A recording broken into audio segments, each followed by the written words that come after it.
ఆయన అప్పట్లో మంచి ఆటగాడు.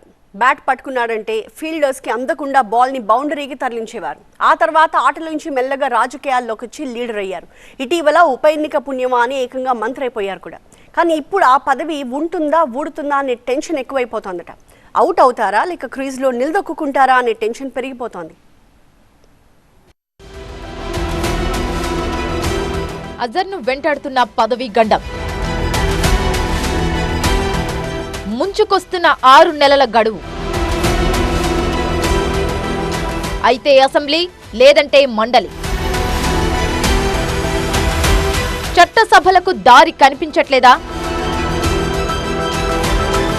తెలంగాణలో కాంగ్రెస్ ప్రభుత్వం ఏర్పడిన 2 ఏళ్ల దాకా మైనార్టీకి మంత్రి పదవి దక్కలేదు. దీనిపై ప్రత్యర్థుల నుంచి విమర్శలు, ఆరోపణలు వెల్లువెత్తినా, సొంత పార్టీలో ఆశావాహుల నుంచి ఒత్తిడి వచ్చినా పెద్దగా పట్టించుకోలేదు కాంగ్రెస్ పార్టీ. అయితే సరిగ్గా టైం చూసి ఆ లోటును భర్తీ చేసింది. జూబ్లీహిల్స్ ఉప ఎన్నికల సందర్భంగా ముస్లిం మైనార్టీ అనే ఆయుధాన్ని బలంగా వాడుకునేందుకు ఆ సామాజిక వర్గానికి చెందిన మాజీ క్రికెటర్ మహమ్మద్ అజరుద్దీన్ కు కేబినెట్ లో అవకాశం కల్పించింది. సరిగ్గా ఉప ఎన్నికలకు కొన్ని రోజుల ముందు మంత్రివర్గ విస్తరణ చేపట్టిన కాంగ్రెస్ అజరుద్దీన్ తో మంత్రిగా ప్రమాణం చేయించింది. అంతేకాదు ఆయనకు మైనార్టీ సంక్షేమ శాఖను కేటాయించింది. ఈ వ్యూహం ఫలించిందో మరేంటో తెలియదు గాని జూబ్లీహిల్స్ బైపోల్లో మంచి మెజార్టీతో గెలిచింది కాంగ్రెస్ పార్టీ. అయితే ఓ ఉప ఎన్నిక పుణ్యమా అని మంత్రివర్గంలో ఛాన్స్ కొట్టేసిన అజరుద్దీన్ కు ఇప్పుడు క్షణక్షణం పదవి గండం వెంటాడుతున్నట్టు కనిపిస్తోంది. ఉప ఎన్నికకు ముందు మంత్రి పదవి కోసం చాలా మంది నేతలే పోటీ పడ్డప్పటికీ కాంగ్రెస్ హైకమాండ్ తో తనకున్న సత్సంబంధాలతో ఏ చట్టసభలోనూ సభ్యుడు కాకపోయినా ఆ ఛాన్స్ కొట్టేశారు అజర్. అయితే రాజ్యాంగం ప్రకారం మంత్రిగా ప్రమాణం చేసిన వ్యక్తి 6 నెలలలోపు ఎమ్మెల్యేగా, అసెంబ్లీకో, ఎమ్మెల్సీగా, మండలికో ఎన్నిక కావాల్సి ఉంటుంది. లేదంటే ఆటోమేటిక్ గా మంత్రి పదవి ఊడిపోతుంది. అయితే ప్రస్తుత పరిస్థితుల దృష్ట్యా ఆయన ఇదే తరహా డైలమాలో ఉన్నట్టు తెలుస్తోంది.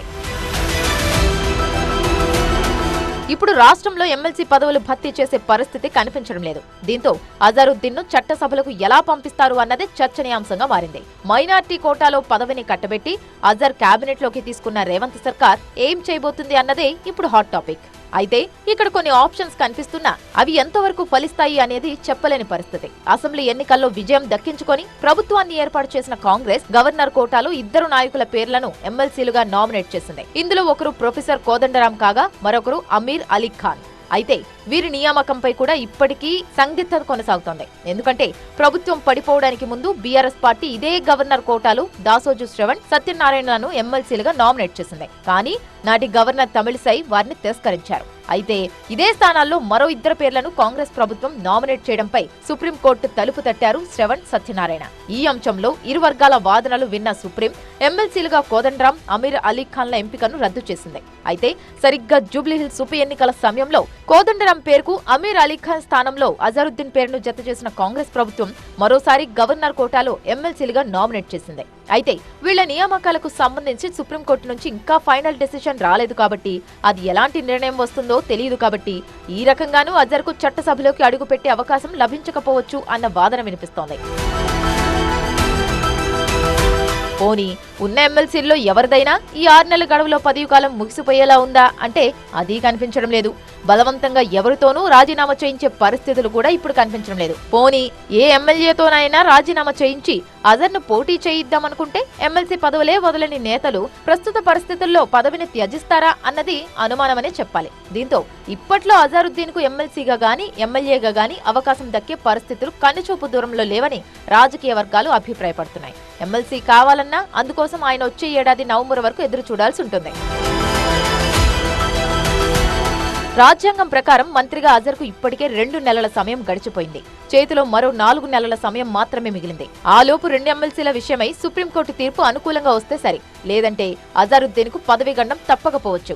అయితే ఏ దిక్కు లేకపోతే దేవుడే దిక్కన్నట్టు ఇక్కడ మరో ఆప్షన్ కూడా ఉందంటున్నారు ఎక్స్పర్ట్స్. ఒకవేళ 6 నెలల గడువులోపు ఎమ్మెల్సీగా, ఎమ్మెల్యేగా అవకాశం దక్కకపోతే మంత్రి పదవికి స్వయంగా తానే రాజీనామా చేసి మళ్లీ ప్రమాణ స్వీకారం చేయొచ్చు.